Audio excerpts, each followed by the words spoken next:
Bonsoir et bienvenue à toutes et à tous. Merci, d'être, présents ce soir pour, ce webinaire, qui porte sur, la fidélisation de ses membres, comment réengager, ses membres, pour bien démarrer, la nouvelle année et on entend donc par membres, adhérents, donateurs, bénévoles, bénéficiaires et autres qui, gravitent autour de votre, association. Pour rappel, pour ceux qui ne connaissent peut-être pas Hello Asso, ça arrive parfois durant ces webinaires.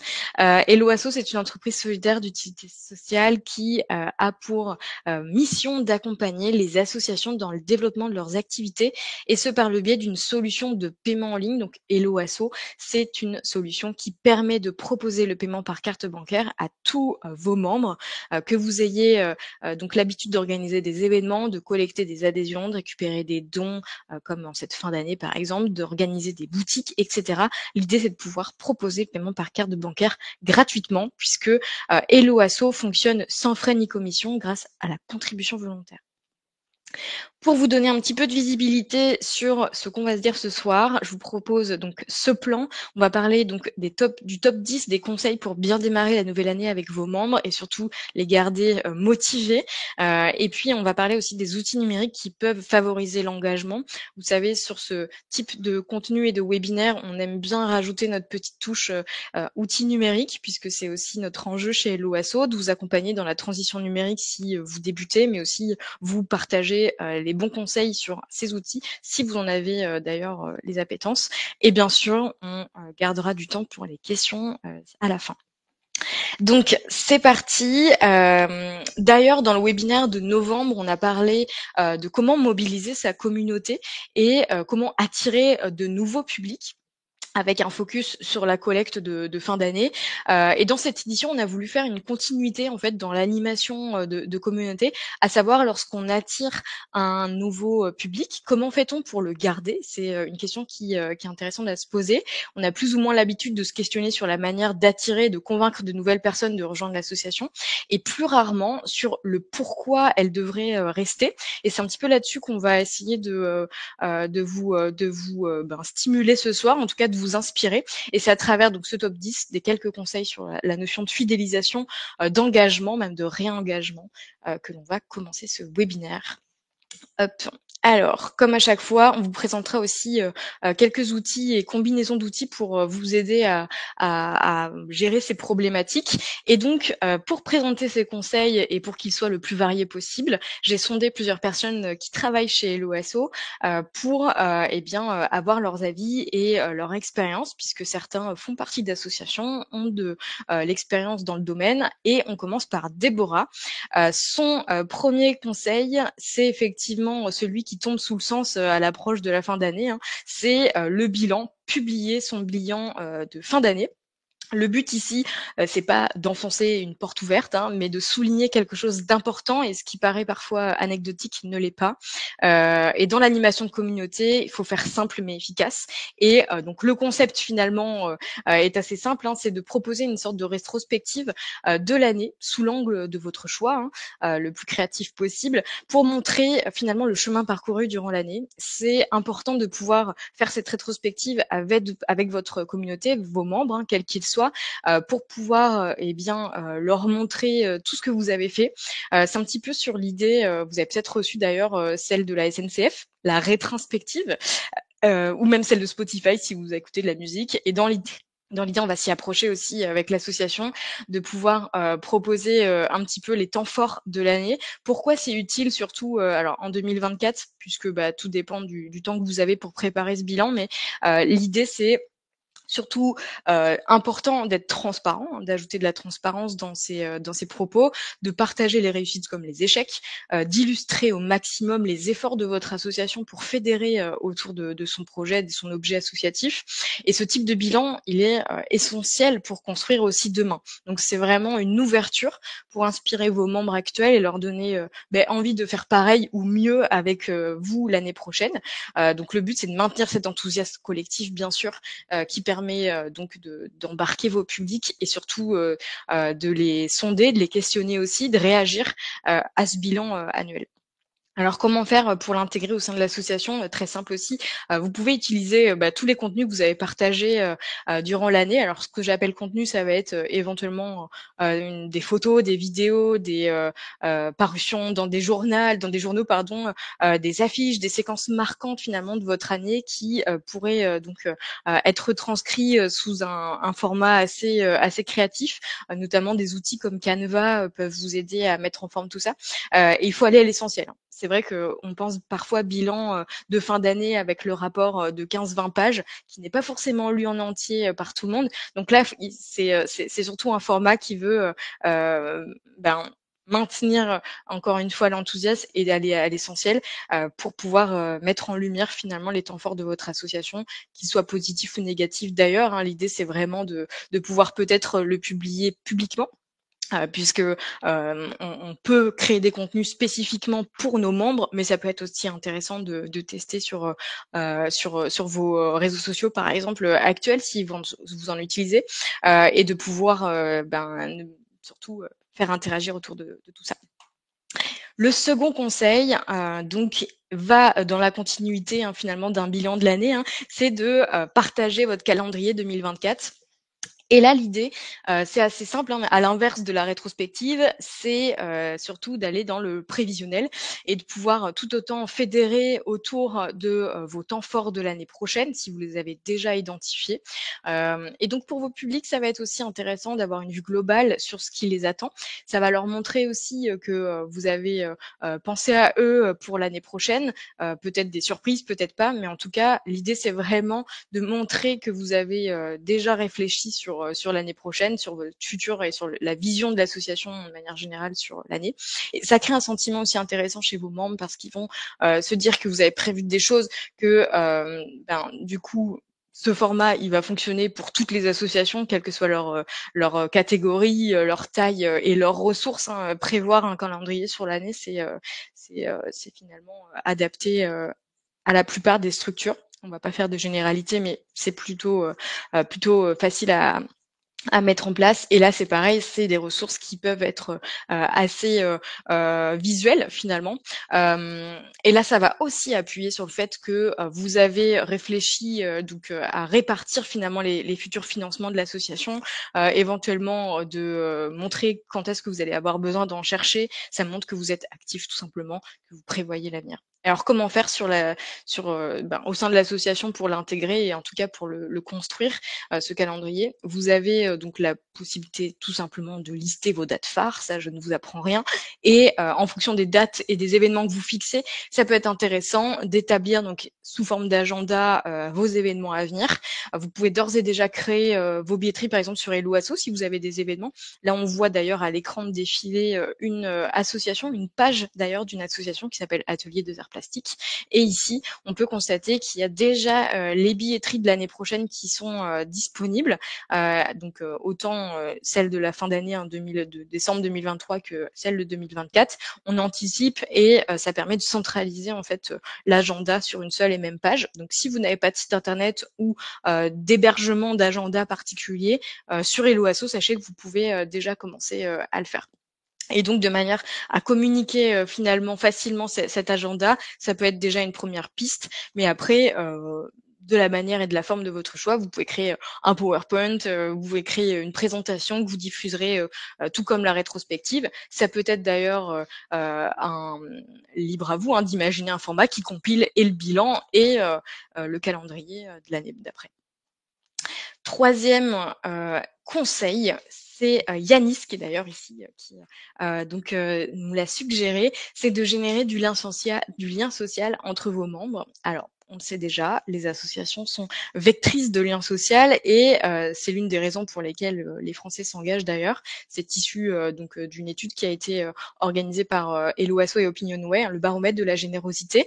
C'est donc le pourquoi les personnes et les citoyens s'engagent pour créer du lien. Et alors là, l'idée, c'est de trouver des façons d'encourager encore plus au sein de votre structure le lien entre vos publics et qui sont en mesure de nouer finalement des liens plus facilement facilement. Et là, d'un point de vue technique, c'est plutôt de pouvoir créer des espaces de discussion qui leur permettraient de se rassembler et d'avoir des discussions, des échanges dans des espaces qui sont dédiés et dont votre association serait à l'initiative. Et donc pourquoi c'est utile de créer ces sortes de communautés en interne? C'est pour donner de l'importance tout simplement à vos publics et surtout montrer que votre association est à l'origine de ce lien social. C'est important dans la mesure où vous voulez réengager vos membres, de leur montrer qu'ils ont un intérêt de rester et c'est d'ailleurs le cœur même de votre association, les personnes qui s'y trouvent, les humains que vous êtes.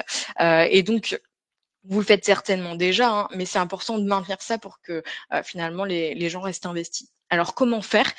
Pour ça, petit conseil, vous avez à disposition des outils qui peuvent être d'ailleurs sous forme, enfin des outils gratuits de discussion, même de plateformes en fait de communication et d'échanges instantanés.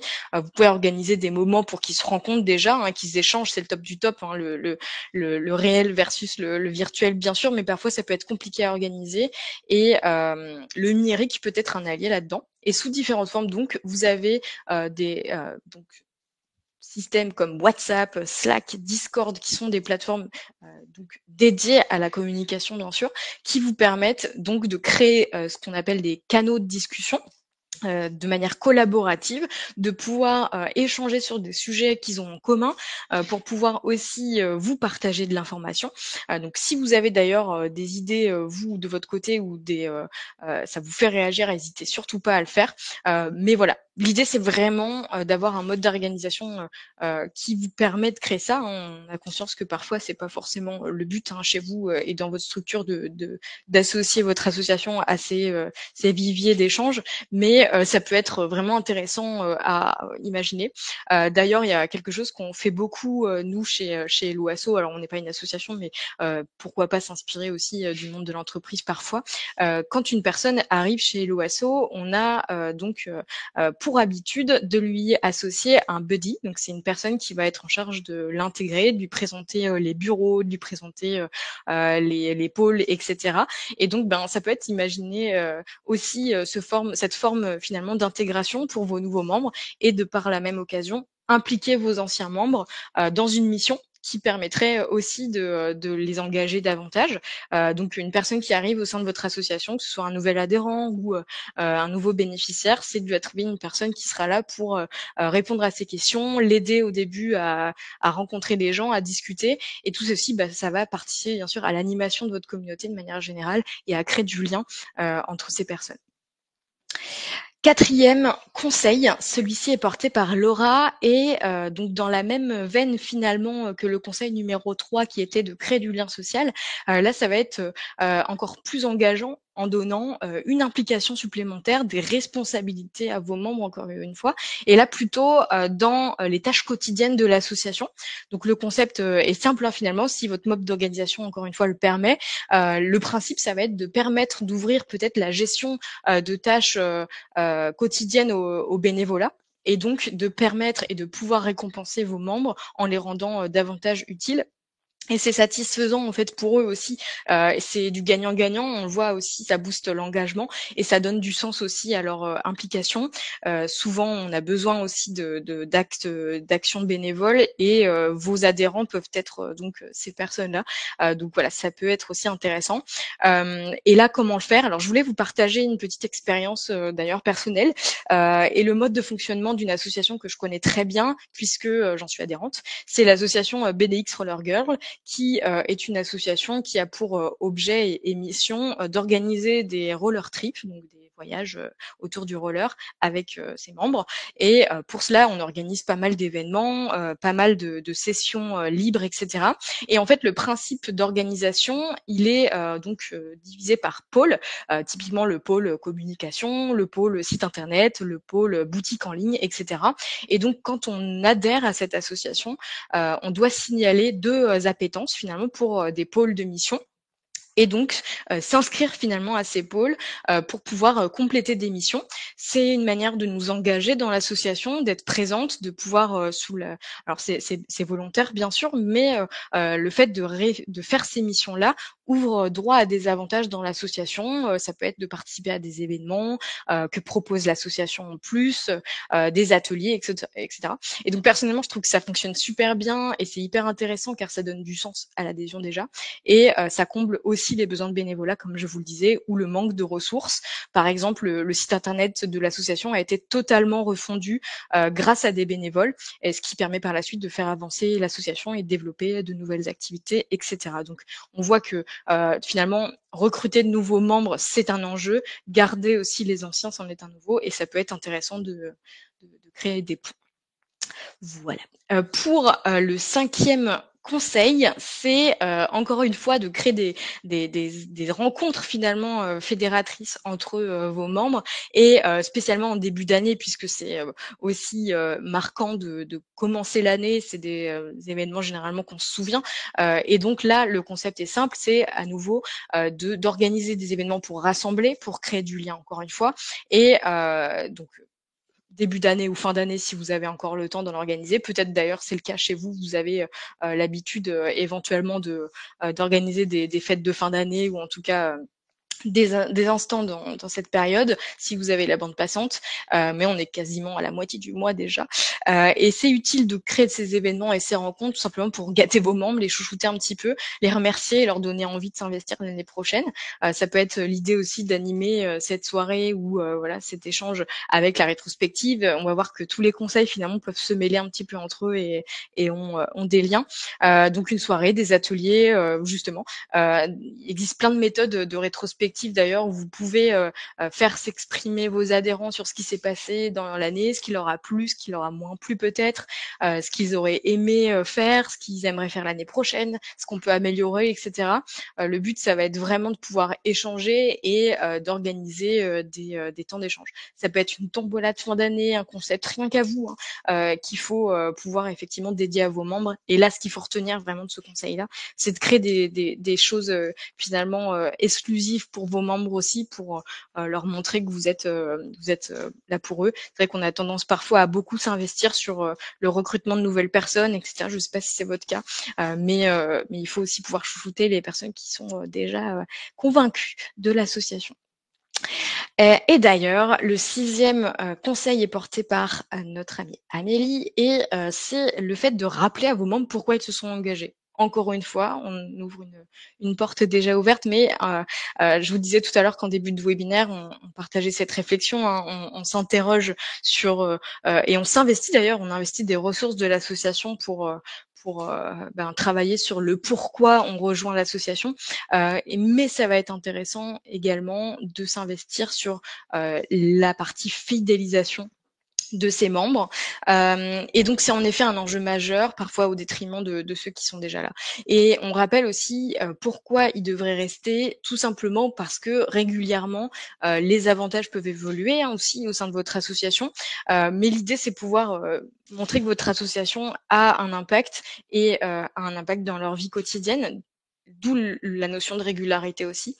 C'est utile pour construire votre discours aussi et travailler sur l'engagement durable de vos membres.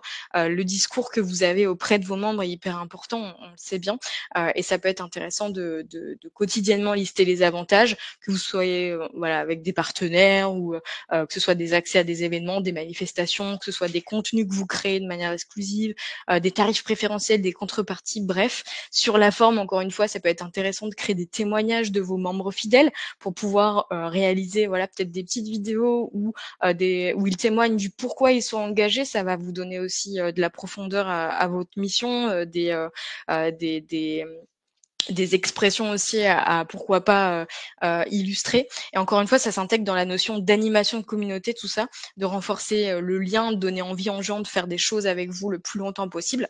Rappeler la mission de l'association, parfois c'est vrai, on a tendance à être le nez dans le guidon et à ne plus forcément se rappeler du pourquoi on fait tout ça. Et ça peut être intéressant de rappeler l'essence de l'association.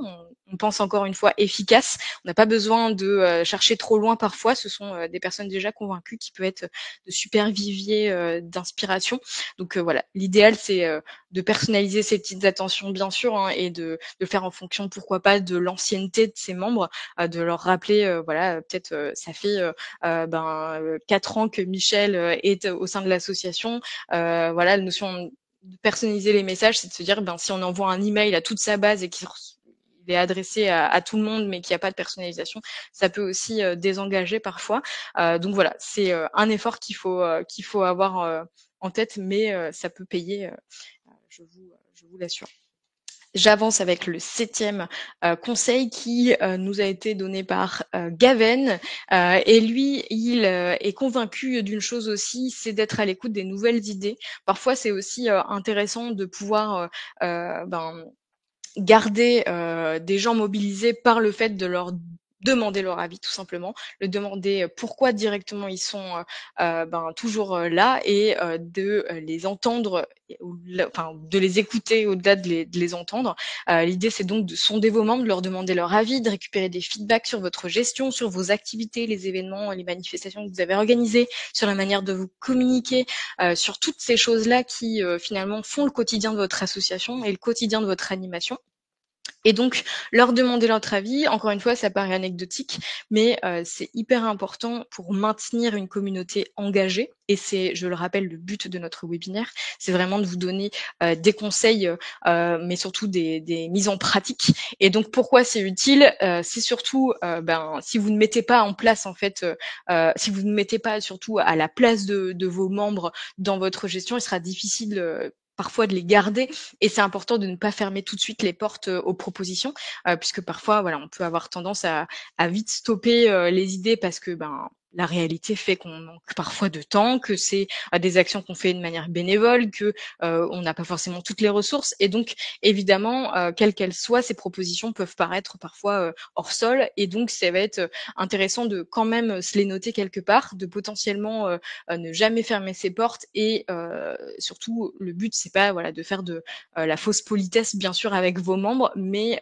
pour les garder motivés, en tout cas de pouvoir les impliquer de cette façon aussi. Alors comment faire de manière collaborative, encore une fois? Ça peut être d'envoyer des questionnaires, de centraliser vos réponses dans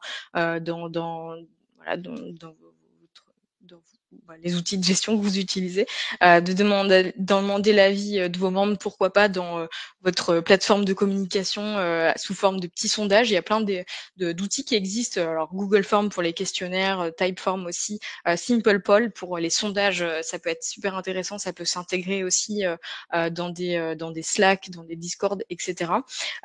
Et donc l'idée c'est vraiment, encore une fois, de pouvoir donner des responsabilités, de l'implication, de créer du lien social. Clin d'œil, clin d'œil. Voilà. Le 8e conseil, c'est Jessica qui nous l'a suggéré, et c'est d'interagir régulièrement avec vos membres grâce à la création de contenu. Alors, le but est de faire partie, encore une fois, du quotidien de vos membres, pour en tout cas leur donner envie de rester et de s'intéresser davantage à vous sur la durée. Et c'est pour ça que le concept de régularité, encore une fois, est très important ici, et même primordial dans la notion de fidélisation des membres. Et ceux qui ont l'habitude des réseaux sociaux, par exemple, peuvent en témoigner. Il faut être constant, régulièrement publier des posts pour animer sa communauté, l'engager, récupérer des interactions, etc. Et donc, pour ça, il y a plusieurs manières de faire. On peut passer par la création de contenu. Ce qu'on appelle contenu, d'ailleurs, ce sont des éléments soit écrits, soit visuels, qui sont produits dans le but même d'être diffusés sur vos canaux de communication notamment. Et selon les besoins exprimés par vos membres, ça peut être vraiment intéressant, et aussi de vos sujets de prédilection, ça peut être intéressant de vous exprimer et de créer des choses pour eux. Donc ça passe par exemple des vidéos, des podcasts de délivrement, une newsletter interne, pourquoi pas, des partages d'infos, d'intérêts, de conseils aussi, d'exercices à faire si vous êtes un club de sport, de rubriques dédiées à votre communauté. Enfin bref, on peut imaginer plein de choses en fonction de vos domaines.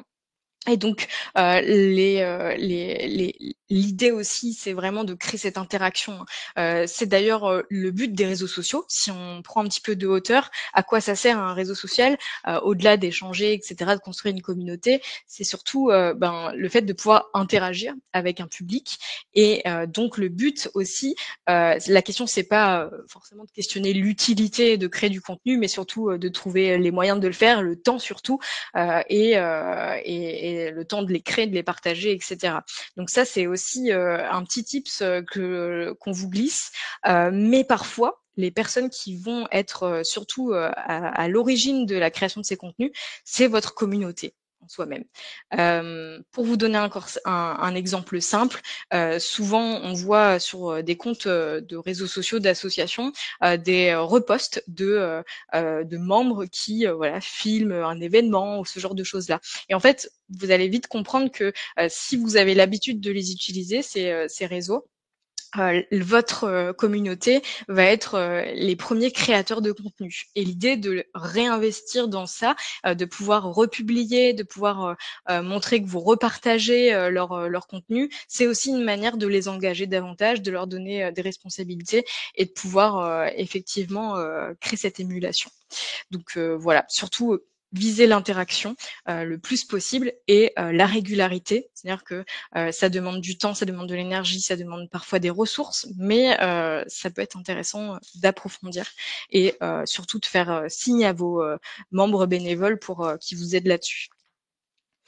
9e conseil, c'est Camille qui nous l'a suggéré, et c'est de montrer que le soutien de vos membres est essentiel et surtout l'impact de vos membres au fil du temps, puisque alors là encore une fois, les remercier publiquement, ça tombe sous le sens, mais ça permet véritablement de se questionner sur l'impact de vos membres aujourd'hui et surtout de leur montrer, de leur faire comprendre à quel point c'est important pour vous d'avoir donc ces membres engagés. Et c'est d'ailleurs la base hein, de la fidélisation et de l'engagement, le remerciement. Si vous en avez déjà l'expérience, bien évidemment que ça tombe sous le sens, mais comment faire finalement pour s'assurer que les membres ont bien la reconnaissance dont ils ont besoin. C'est de toute façon de rester pragmatique hein, et de montrer l'impact par le biais par exemple de chiffres. Donc par exemple, si on reprend un bilan de l'année, le nombre de dons qui a été collecté, le nombre d'événements qui a été organisé grâce à leur soutien, le nombre de bénéficiaires peut-être soutenus, de matchs joués, de représentations, de spectacles organisés, d'actions réalisées, de missions bénévoles, etc. Les chiffres vont vous être utiles pour montrer de l'impact. Hein, c'est généralement ce qui parle le plus. Le but, c'est pas non plus de les remercier à les faire rougir, hein, mais en tout cas, ça va être intéressant de leur montrer publiquement que vous êtes reconnaissant. Et pour ceux qui préfèrent les victoires plutôt silencieuses, ça peut être intéressant de fédérer autrement en personnalisant encore une fois des messages privés.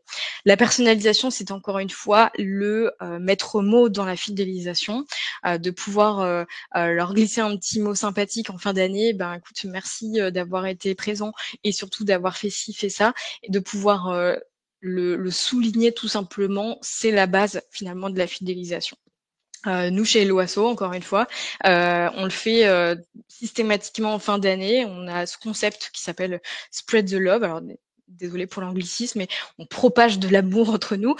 Et donc, le but, c'est de rédiger un petit mot à l'intention de nos collègues et de pouvoir les transmettre à un moment. Et une personne, quand elle va lire tous ces messages, sera super sympa, super contente. Et rien de tel pour motiver les troupes et faire du bien autour de soi. On approche le 10e conseil et c'est Mathéo qui va nous le donner. Et là, finalement, on touche l'exactitude du mot fidélisation durable, et c'est de finalement élaborer et en tout cas penser à construire une stratégie autour de vos membres actuels et surtout dans la volonté de les garder précieusement à vos côtés. Donc là, ça consiste effectivement à mettre en place des actions qui se concentrent essentiellement sur vos membres actuels et surtout dans le but de renforcer l'affinité qu'ils ont avec votre association et votre mission. La notion d'engagement ici, elle est évidente, car un membre fidèle, c'est un membre engagé et on a tous envie que vos membres cette année restent avec vous très longtemps. Donc c'est utile bien sûr de se pencher sur une stratégie de fidélisation pour mieux connaître vos publics et donc mieux leur adresser des communications, hein. Tout parle de la communication en animation de communauté, hein, on va vite s'en rendre compte et vous le savez probablement déjà. Mais anticiper pour être plus efficace en connaissant mieux nos membres, c'est gagner du temps de manière générale. Et vous allez pouvoir, dans une stratégie de fidélisation, automatiser certaines actions qui vont vous permettre par la suite de rendre efficaces vos communications à vos membres. Et donc, comment faire ça pour intégrer au sein de votre association? Le but même, c'est de s'outiller d'outils numériques qui peuvent donc être à disposition. Moi ici, je voulais vous parler surtout d'un de nos partenaires qui s'appelle Home et qui donc est un CRM. Alors un CRM vous permet donc de faire de la gestion de contacts principalement. Et en fait, ça permet plein de choses de manière générale, surtout dans cette optique de vouloir réengager les membres. En fait, le but même pour vulgariser l'usage d'un CRM, c'est de centraliser de l'information et donc de mieux connaître. Et plus vous allez connaître vos contacts, même si de manière personnelle vous vous connaissez entre vous, il y a parfois des manières de faire pour pouvoir envoyer des messages groupés par exemple et de se dire comment on peut segmenter dans une base de données qui peut être très longue parfois des individus pour personnaliser ces messages et surtout les garder mobilisés. Et donc ici, euh, Home, qui est un CRM dédié aux associations, permet d'enregistrer toutes les interactions de vos membres, surtout avec la connexion avec Helloasso. Chez Helloasso, on a pour habitude de s'entourer d'outils numériques dans notre écosystème. Vous le savez, Helloasso ne permet pas de faire une gestion de tous les contacts et d'envoyer des emails, etc. C'est pourquoi on veut s'associer avec des experts de ce domaine-là et de vous proposer des solutions accessibles qui ont d'ailleurs une portée gratuite au début. Alors Home a une version gratuite et une version un peu plus étoffée payante, mais l'idée c'est vraiment que vous puissiez mettre si vous avez le temps et les moyens de pouvoir vous pencher sur le sujet de la fidélisation. L'idée, donc encore une fois, de ce logiciel, c'est d'enregistrer vos interactions. Typiquement, une personne dans votre base de contact qui a l'habitude de participer à vos événements, qui a adhéré, qui a fait un don à votre association, vous allez pouvoir le centraliser dans votre logiciel et pouvoir, en fonction de ces événements, en fonction de ces actions, lui adresser des messages adaptés. Et donc, le but aussi, c'est de pouvoir garder une base de données à jour, d'anticiper sur votre calendrier de communication et donc, de manière générale, sur les temps forts de votre association, vos marronniers finalement associatifs, de préparer, pourquoi pas aussi le renouvellement des adhésions. Un exemple très parlant, ça va être, alors en début d'année, on sait que l'adhésion peut être aussi proposée. Il y a des associations qui fonctionnent en adhésion année civile. Généralement, c'est sur septembre qu'il y a un gros temps fort, mais pouvoir préparer ce renouvellement des adhésions, ça peut passer par justement un outil comme Home qui va vous permettre d'avoir la notion de période de validité de l'adhésion et de se dire si on s'approche de la fin de l'adhésion de la personne, on va pouvoir lui adresser un message, la relancer, etc. Et donc le but c'est de pouvoir prévoir des relances automatiques.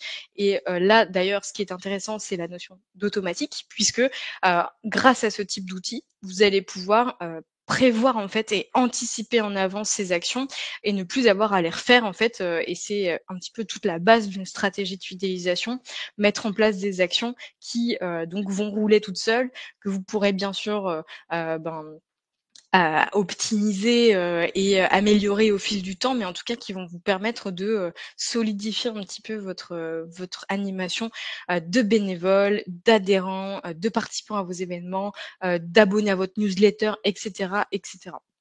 Et ça va vous permettre bien sûr de suivre vos contacts et par la suite de valoriser leur impact. Je voulais vous montrer d'ailleurs sur notre Hop, site, alors c'est pas notre site, mais c'est effectivement le site de Home ici. Donc on voit effectivement la connexion entre Home et Hello Asso. Et donc on est partenaire de Home depuis maintenant plusieurs années. Et ce qu'il faut avoir en tête, c'est que techniquement, lorsque vous connectez Home à Hello Asso, Home va recevoir de la part de Hello Asso les informations de vos contacts et les informations sur les paiements qui vont être donc reçus sur Hello Asso. Donc typiquement les adhésions, selon certains tarifs, les dons, ça va être les participations aux événements, etc. Donc, si une personne n'est pas dans votre base Home, prend son adhésion via Hello Asso, vous allez avoir des fiches de contact en fait selon chacun de vos membres pour pouvoir les identifier, les suivre, renseigner des informations complémentaires et remonter en fait toutes les informations qui vont être au fil du temps reçues de la part de Hello Asso sur Home. Voilà, j'espère que c'est clair. Excusez-moi, c'est la fin de journée et il se peut que je bafouille un petit peu, mais en tout cas, voilà pour l'essence de ce partenariat.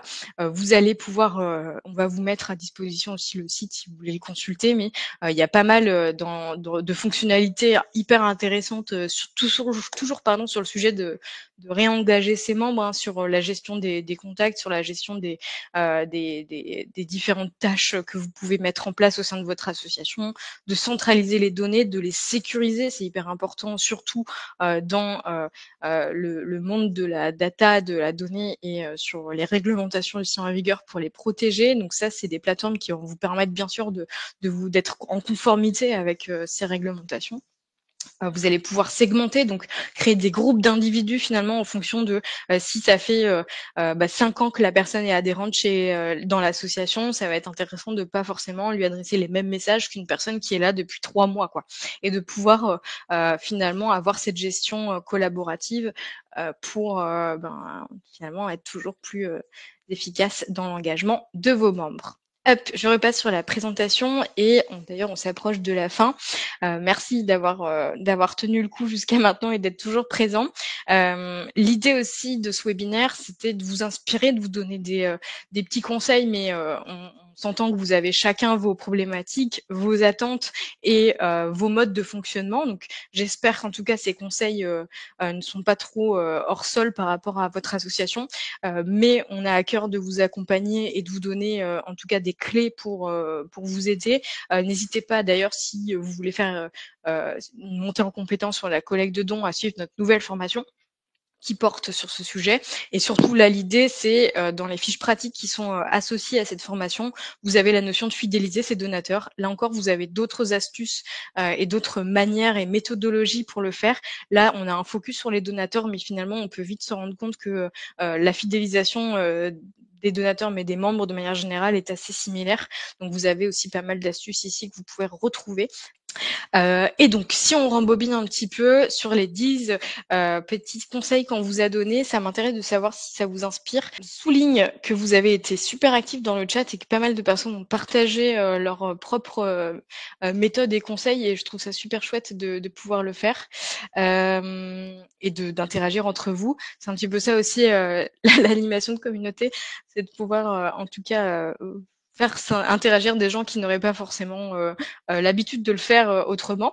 Et donc, c'est super chouette. Un grand merci encore une fois. Et puis, je vous souhaite à toutes et à tous une belle soirée. Au revoir, à bientôt.